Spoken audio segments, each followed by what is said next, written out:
오늘의 구약성경 말씀 민수기 20장 9절부터 11절까지 말씀입니다.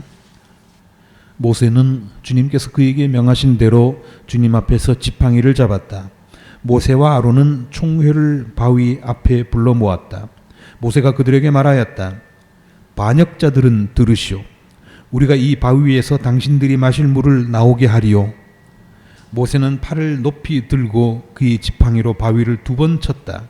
그랬더니 많은 물이 솟아나왔고 회중과 그들의 가축대가 마셨다. 아멘. 오늘이 창조절 마지막 주일입니다. 다음 주일부터 대림절이 시작되죠. 원래도 세월은 이렇게 빠르게 지나갑니다. 농사절기로 보면 내일이 소설입니다. 소설. 눈이 내리기 시작한다는 시기입니다. 빠른 세월 가운데서도 세월을 아끼며 주님 앞에 나오신 여러분에게 하늘의 은총과 땅의 축복이 넘치도록 임하시기를 주님의 이름으로 기원합니다. 오늘은 반역자, 우리에게 좀 생소한 낱말일지 모르겠습니다만은 반역자에 대한 이야기를 통해서 함께 은혜와 복을 나누려고 합니다. 세상에 노예가 되고 싶은 사람은 아마 없을 것입니다. 그런데 참 이해하기 어려운 일이 있습니다. 노예들이 말이죠. 자기들을 노예로 만든 사람들에게 적개심을 품는 게 정상인데 그렇게 하기보다는 오히려 노예살이에서 해방시켜준 사람을 미워하는 일이 있다는 것입니다. 왜 그렇겠습니까? 무엇 때문이겠습니까? 바로 노예 근성 때문이죠. 노예 근성 때문에 이런 일이 일어나는 겁니다. 옛날에 이스라엘 백성들이 그랬죠. 모세가 백성들을 이끌고 이집트에서 탈출했습니다. 탈출까지는 성공했는데 광야로 나와 보니까 상황이 만만치가 않은 겁니다. 그들이 신광야의 가데스라는 곳에 머물러 있을 때의 일입니다. 그때 마침 거기서 모세의 누님인 미리암이 죽었습니다. 장사를 지냈죠. 미리암이 누굽니까? 여러분이 잘 아시는 대로 아기 모세, 이집트의 바로가 갓난아기 산에 아이를 낳으면 모두 다 강에 던져버려라 했을 때 모세가 태어나서 역시 강에다가 그냥 던지지는 못하고 갈대 바구니에 담아서 강물에 떠내려 보내지 않았습니까?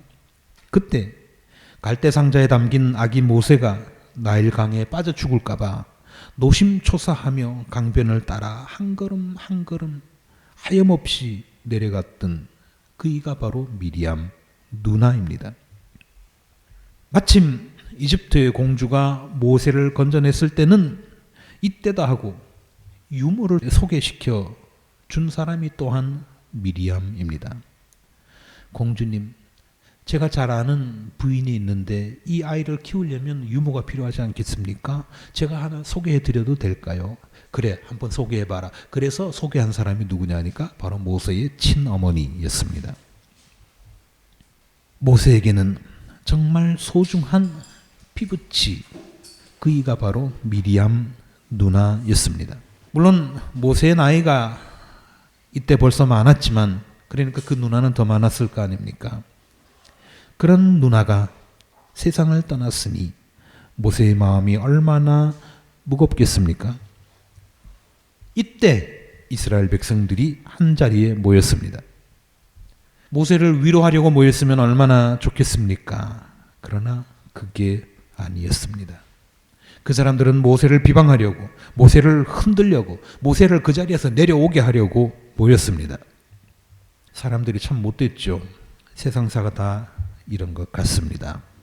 어쨌든 문제는 물이 없다는 것이었습니다. 우리가 마실 물이 없다.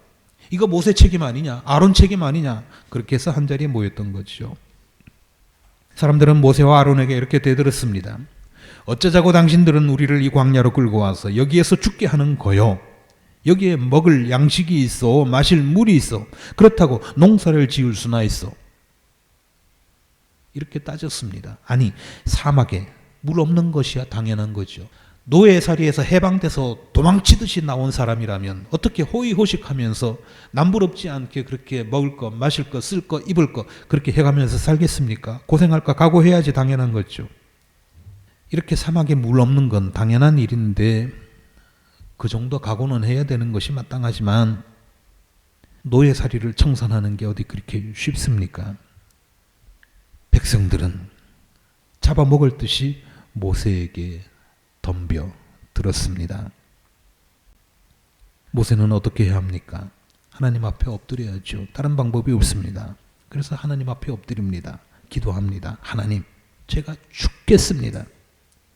저 인간들 때문에 내가 죽겠습니다. 날 좀 살려주십시오. 이 일을 도대체 어찌해야 합니까? 하나님께서 말씀하셨습니다. 모세야, 지팡이를 잡아라. 그리고 사람들을 불러 모아라. 그 사람들이 보는 앞에서 저 바위에게 명령해 보아라. 그러면 바위에서 물이 터질 것이다. 모세는 하나님께서 시키시는 대로 했습니다. 지팡이를 잡고 사람들을 불러 모았습니다. 그리고 말합니다. 반역자들은 들으시오. 우리가 이 바위에서 물이 나오게 하면 되겠소? 반역자들은 들으시오. 우리가 이 바위에서 물이 나오게 하면 되겠소? 모세는 팔을 높이 들고 지팡이로 바위를 2번 쳤습니다. 그랬더니 바위 틈에서 물이 콸콸 솟아 나옵니다. 자, 여기서요. 바위를 치니까 물이 나왔다. 이야, 대단하다. 엄청 신기한 일이다. 이렇게 생각하거나 이렇게 말하지 않으시면 좋겠습니다. 그게 중요한 게 아니기 때문입니다. 아무리 사막이지만 사막에도 곳곳에 물이 숨어 있죠. 하나님께서 지혜를 주시면 물길 찾는 거 불가능한 일이 아닙니다. 지팡이로 바위를 치든 삽으로 땅을 파든 어떤 방법을 쓰든 하나님께서 지혜를 주시면 사막에서도 물을 찾을 수 있다는 것이 그것이 이 이야기의 교훈입니다. 그리고 그것보다 더 중요한 것은 여기서 모세가 백성들을 가리켜서 반역자들이라고 했다는 것입니다. 반역자. 이거 대단히 심각한 표현입니다. 반역자, 다른 말로는 배신자지요. 배신자, 어떤 사람을 가리켜서 배신자라고 부릅니까? 배신자라고 한번 인식이 된 사람은 다시 쳐다보기도 싫을 그런 것이 배신자입니다. 나라를 팔아먹는 사람, 아내를 팔아먹고 남편을 팔아먹는 사람, 자식을 팔아먹는 사람, 동기간을 팔아먹는 사람, 이런 사람들을 일컬어서 배신자라고 하죠. 잘 아시겠습니다마는 르네상스 시절에 나온 유명한 책 가운데 빼놓을 수 없는 것이 하나 있습니다. 단테라고 하는 사람이 쓴 신곡이죠. 천국과 지옥 탐방기라고 별명을 붙여볼 수 있을 것 같습니다. 비록 단테의 상상이기는 하지만 천국과 지옥을 아주 상세하게 아주 현실적인 것처럼 그렇게 묘사를 해 놓은 책이 바로 이 책입니다. 자, 지옥을 이렇게 두루 살펴보니까 지옥도 그냥 똑같이 공동탕이 아니라 그냥 한 군데 다 몰아넣고 그렇게 사람들을 벌주는 곳이 아니라 층층이, 이게 계층이 있더라는 겁니다. 등급이 있더라는 거죠. 지하 1층부터 지하 9층까지 이렇게 등급으로 나뉘어져 있는데 지옥에서 가장 악질 죄인이 가는 지옥 맨 밑바닥에 있는데 거기 가보니까 2사람이 있더라는 겁니다. 하나는 브루투스, 시저를 배신한 사람이죠. 그리고 또 하나는 유다, 예수님을 배신한 사람입니다. 악질 중에서 최악질 죄가 바로 배신이다 하는 것을 여기서 설명해 주는 거죠. 그런데 모세가 백성들을 보고 반역자라고 했습니다. 그만큼 백성들의 죄가 크다는 것인데 그 죄가 뭡니까? 한마디로 말하면 바로 이겁니다. 자유보다도 하나님 나라보다도 먹을 것에 더 집착했다 하는 것입니다. 자유보다도 먹을 것에 더 집착했다. 마실 것에 더 집착했다는 것. 기껏 노예살이에서 해방시켜 줬더니 먹을 것 없다고 돌아가겠다는 것입니다. 우리가 한편 생각하면 뭐 그럴 수도 있겠지 하는 생각이 들기도 합니다만은, 그러나 하나님께서 보시기에 이것은, 모세가 보기에 이것은 명백한 배반이었고 반역이었고 배신이었습니다. 이스라엘 백성들은 이랬는데 여러분의 선택은 무엇입니까? 밥입니까? 자유입니까? 레 미즈라블 잘 아시죠? 최근 뮤지컬과 영화로도 많이 알려져 있습니다만 원작은 빅토르 위고의 소설이죠. 프랑스 소설입니다. 장발장이 주인공인데 이 책을 읽어보면 장발장 이야기 말고도 우리가 유념해야 할 내용들이 참 많이 있습니다.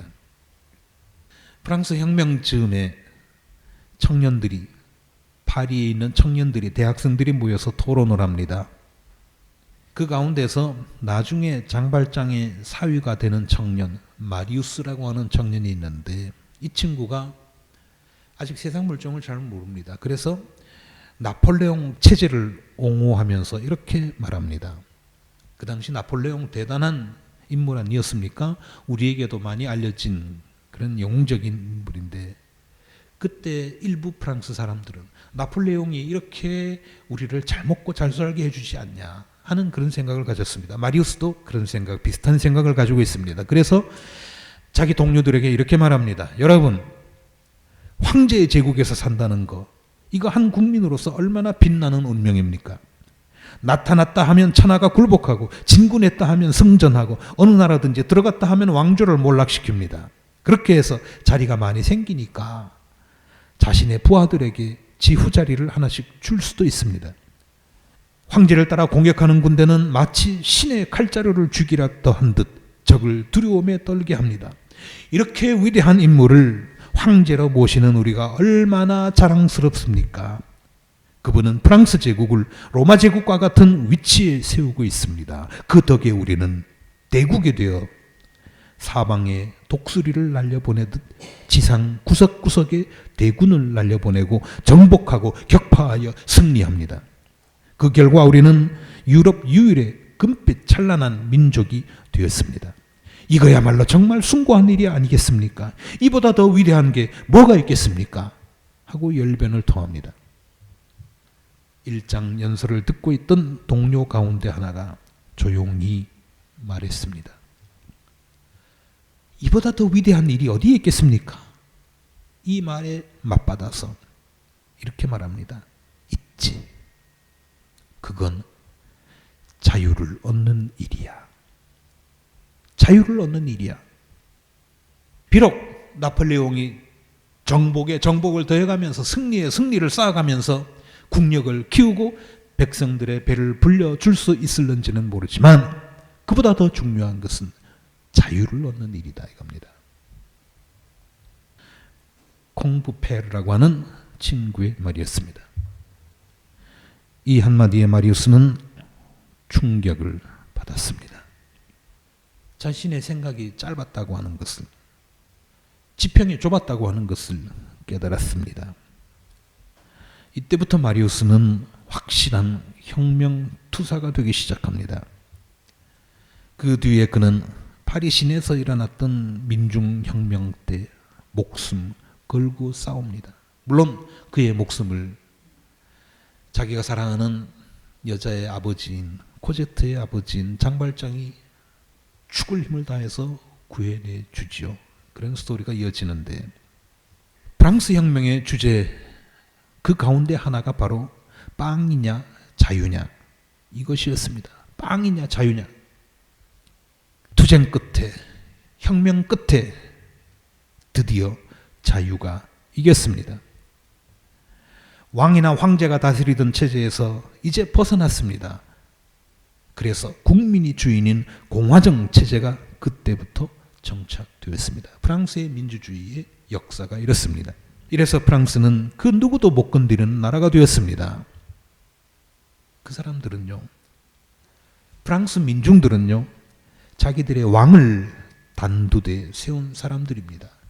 우리가 우리의 임금까지도 단두대에 세워서 목을 잘라버린 사람들인데 그 어느 누가 감히 우리의 자유를 빼앗으려고 덤벼들어 하는 그런 자부심이 대단히 크게 아직까지도 있습니다.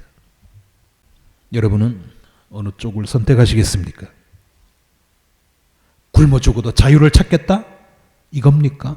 아니면 먹을 것을 주면 노예가 되겠다? 이겁니까? 그렇다면 예수님의 답은 무엇이겠습니까? 예수님은 뭐라고 대답하시겠습니까? 예수님의 답은 분명합니다. 너희는 무엇을 먹을까, 무엇을 마실까 도무지 걱정하지 마라 하셨습니다. 이것은 우리가 일상생활에서 먹고 마시고 사는 그 걱정하지 말라는 뜻도 되지만 그보다는 하나님의 나라를 위해서, 자유를 위해서 먹을 것 때문에 영혼을 팔지 마라 하는 그런 깊은 뜻이 있는 말이기도 합니다. 먹을 것은 하나님께서 다 주시니까 끝까지 그 가지고 걱정하지 말고 너희는 하나님의 나라를 추구하라는 것입니다. 너희는 자유의 나라를 추구하라는 겁니다. 하나님의 나라가 바로 자유의 나라 아닙니까? 아무쪼록 저와 여러분은 만문의 유혹을 떨쳐버리고 하나님의 자녀로서 진정한 자유인이 되시기를 주님의 이름으로 기원합니다.